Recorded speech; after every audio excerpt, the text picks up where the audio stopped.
24-დან 27 დეკემბრამდე კახეთში უნალექო ამინდი შენარჩუნდება. ცალკეულ რეგიონში მოსალოდნელი არის ცვალებადი მოღრუბლულობა. 28 დეკემბერს კი ტემპერატურა დაიკლებს და იწვიმებს.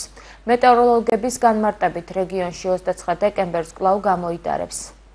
კახეთში 27-ის ჩათვლით უმეტესად უნალექო ამინდია მოსალოდნელი.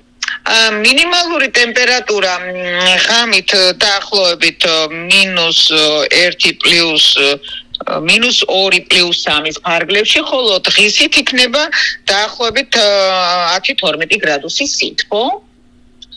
უკვე 28-ში დღისით მოსალოდნელია წვიმა, მაღალმთაში თოვლი.